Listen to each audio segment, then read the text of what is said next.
सभी students live हो जाइए। हम लोगों की क्लास स्टार्ट हो चुकी है।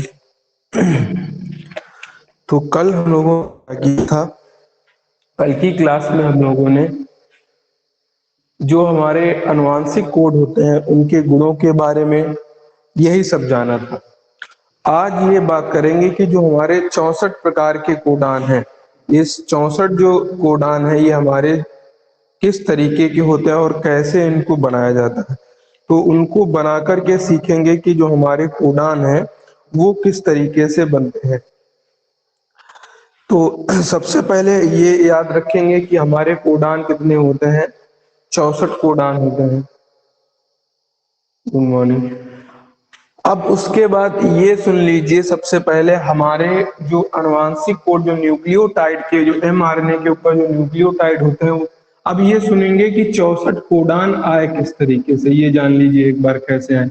जो आनुवांशिक कोड होते हैं वो होते हैं हमारे कितने भाई, वो 4 तरीके के होते हैं, UCAG, 4 प्रकार के होते हैं। तो हमने लिख लिया 4।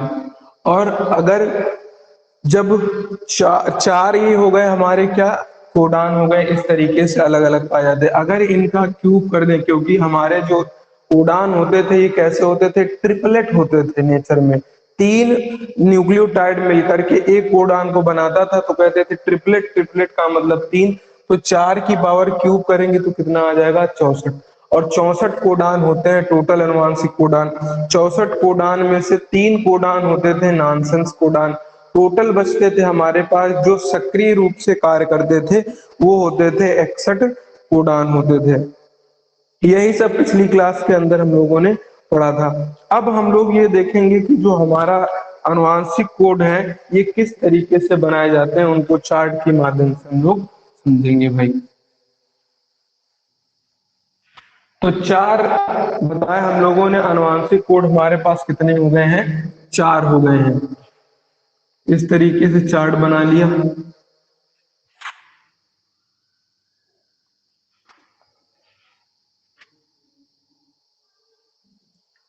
एक, 2, 4।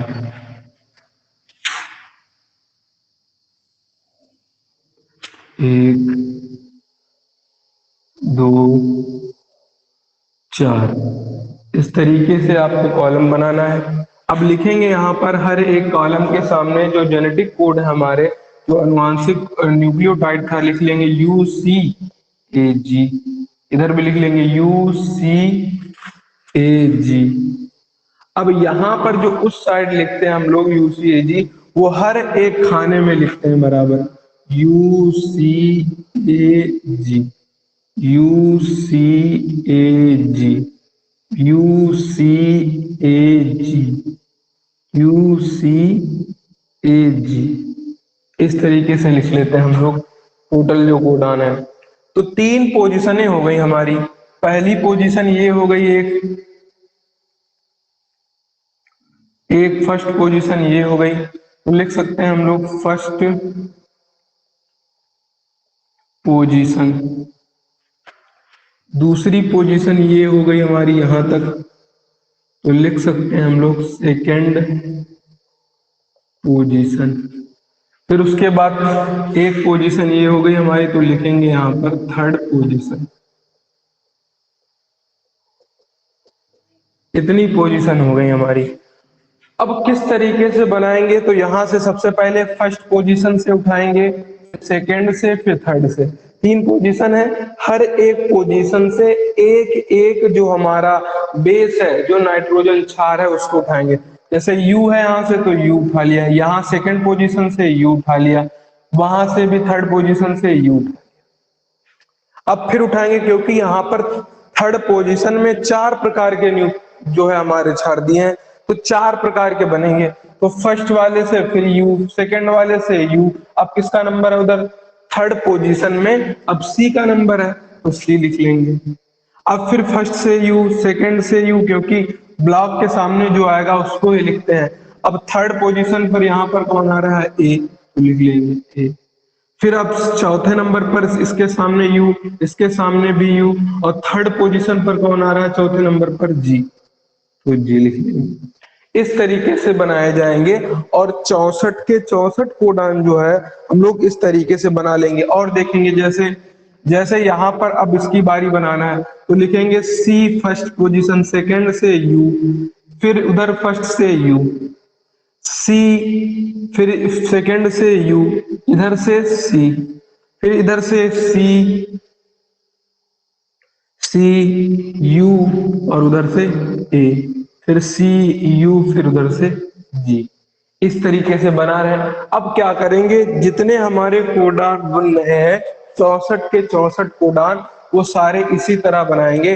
अब और आगे बनाकर देखते हैं। मान लीजिए ए बनाया first position, second position you, इधर फर्स्ट पोजीशन यू, इधर first position A, second you, first, फिर उधर सेकंड पर कौन है? सी, फर्स्ट कौन है यहाँ पर? ए, सेकंड है यहाँ पर यू, इधर सामने देखेंगे उसके सामने ए, यहाँ पर फर्स्ट कौन है?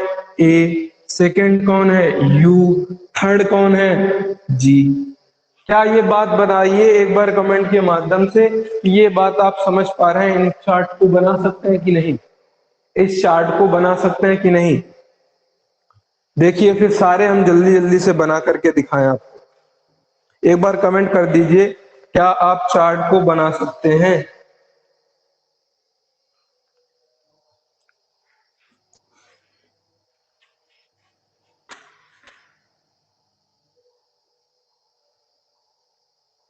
चलिए, लोग कह रहे हैं ठीक बना सकते हैं। अब क्या करेंगे हम लोग, सब जल्दी जल्दी सारे बनाकर दिखा दें ताकि जो बच्चे नहीं बना पा रहे हैं वो देख लें।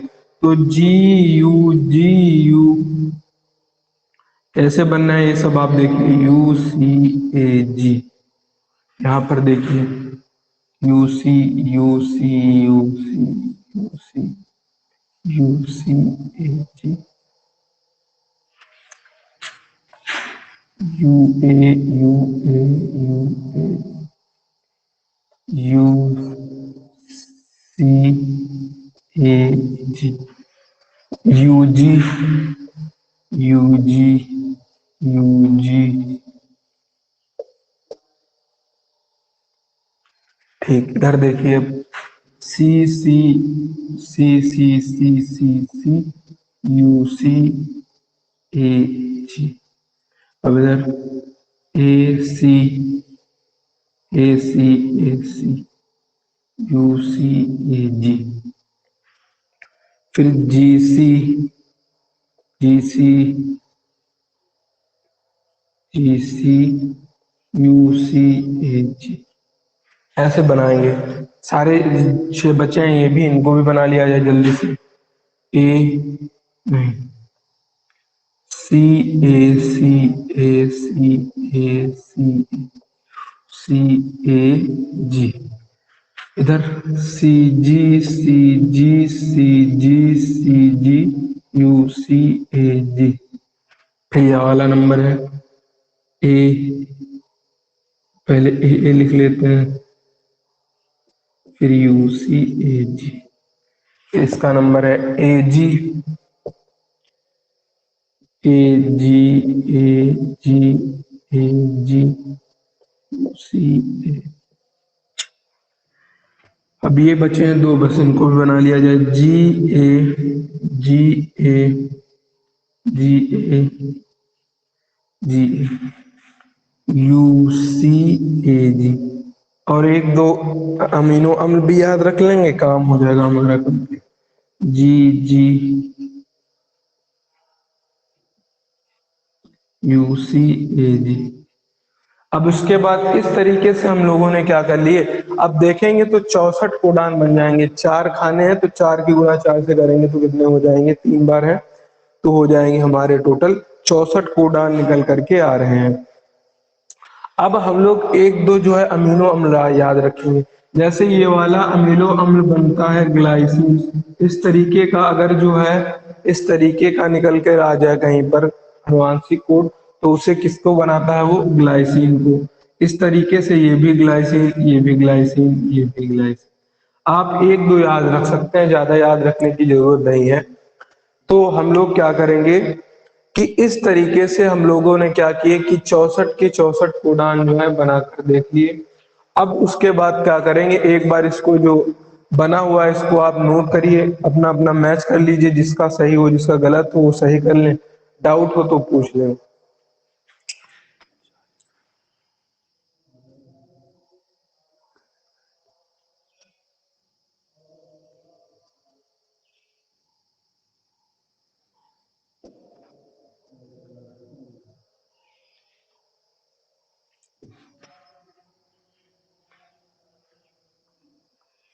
देखिए इसको इतना नोट हो गया है तो बताइए आगे बढ़ा जाए, अगला टॉपिक भाई किया जाए।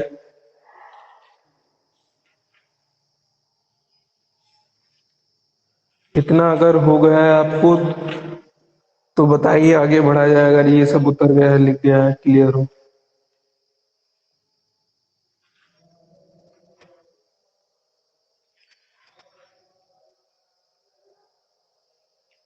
चलिए अब आगे देखते हैं अगली हेडिंग। ये हमारा अनुवांशिक कोड वाला पूरा काम हो गया खत्म। अब एक हेडिंग छोटी सी और पढ़ेंगे, सेंट्रल डोग्मा। उसके बाद चालू कर देंगे हम लोग अनुलेखन, ट्रांसलेशन। तो चलते हैं अगली हेडिंग की तरफ।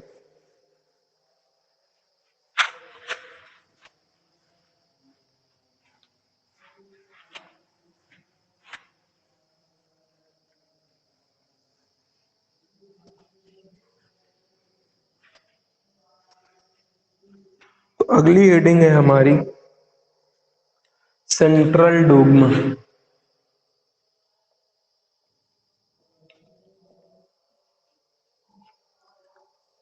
सेंट्रल डोग्मा है क्या, किस वैज्ञानिक ने दिया था, ये सब जानेंगे। तो सेंट्रल डोग्मा को समझने से पहले एक बात ये आपको पहले से ही पढ़ाई जा चुकी है। डीएनए से अगर डीएनए का बनना हो तो उसे कहते हैं रेप्लिकेशन, प्रतिकृतियन।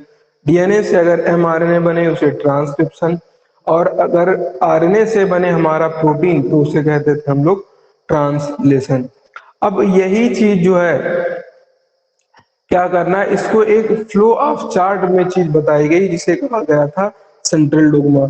अब उसके बाद आगे बढ़ने से पहले सेंट्रल डोग्मा को दिया था वैज्ञानिक क्रिक ने। किसने दिया था? क्रिक ने। अब ये होता क्या है, डीएनए से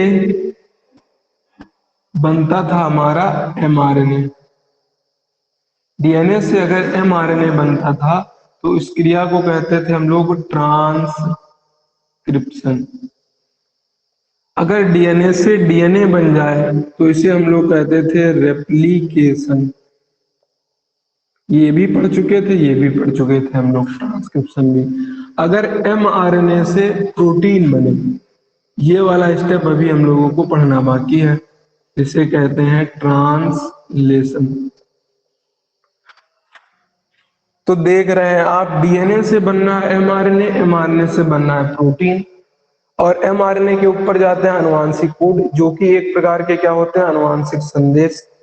तो कहा जाता है सेंट्रल डोग्मा किसे कहते हैं, अनुवांशिक संदेशों के प्रवाह को, अनुवांशिक संदेशों के प्रवाह को ही क्या कहते हैं, सेंट्रल डोग्मा। किसने बताया था? वैज्ञानिक क्रिक ने। Flow of genetic material is called central dogma.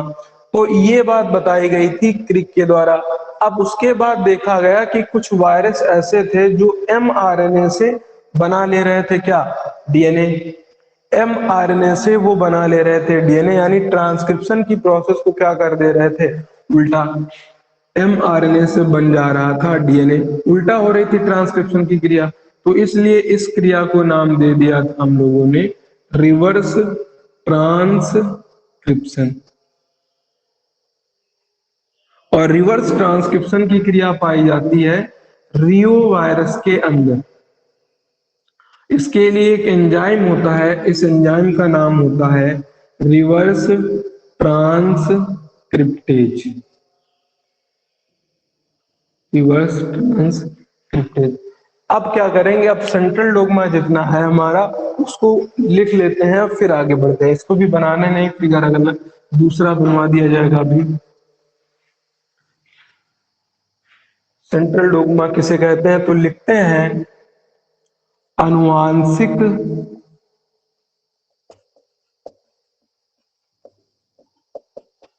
संदेशों के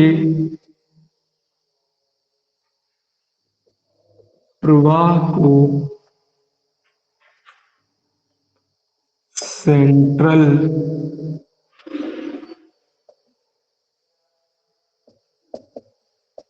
डोग्मा कहते हैं।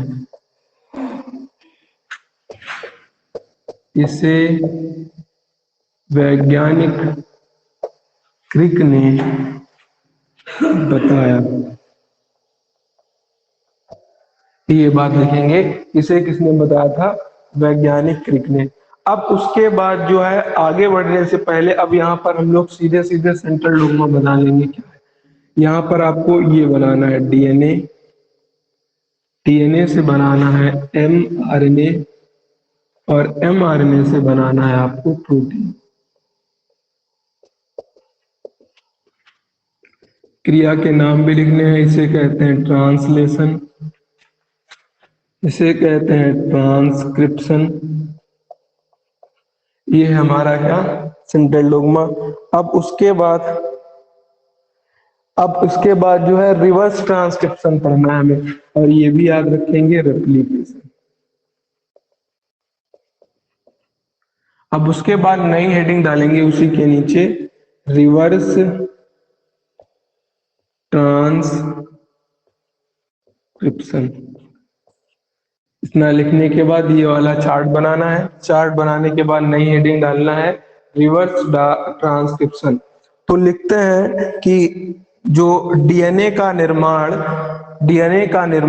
यदि एमआरएनए से होता है, डीएनए का निर्माण यदि एमआरएनए से होता है, तो इस क्रिया को कहते हैं रिवर्स ट्रांसक्रिप्शन।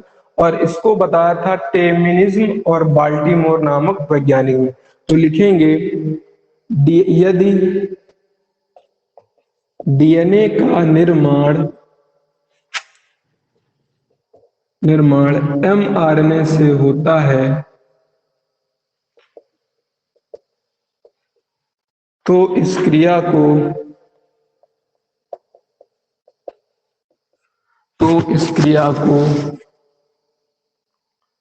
रिवर्स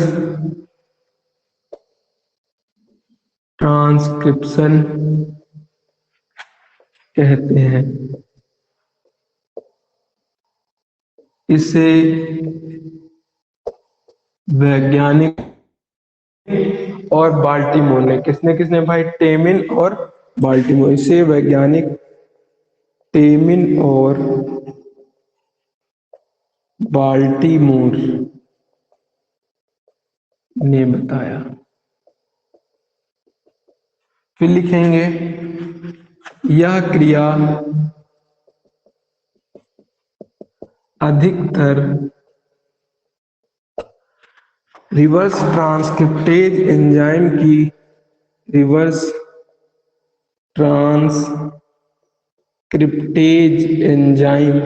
और रिवर्स ट्रांसक्रिप्टेज एंजाइम होता क्या है? ये होता है DNA polymerase. Reverse transcriptase bracket में लिख सकते हैं डीएनए पॉलीमरेज।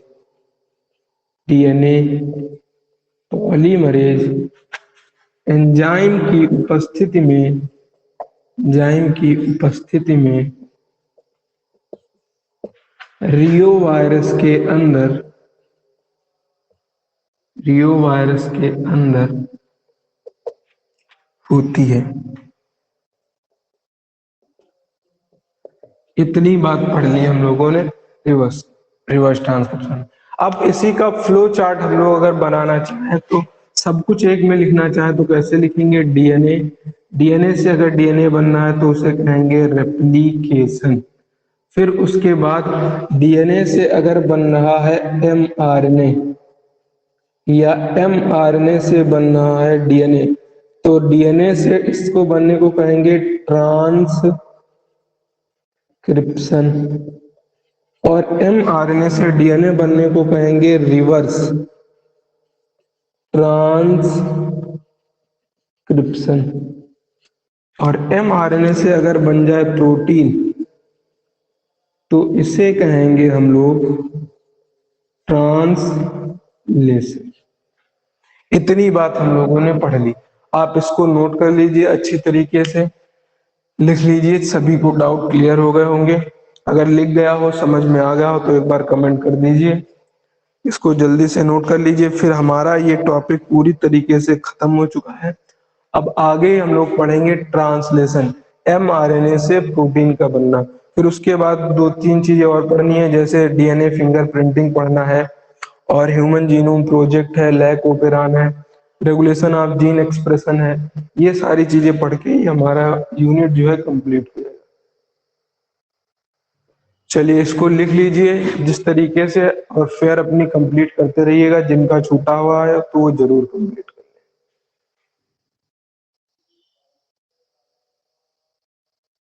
ठीक ठीक। चलिए फिर आज की क्लास इतनी ही रखी जाती है।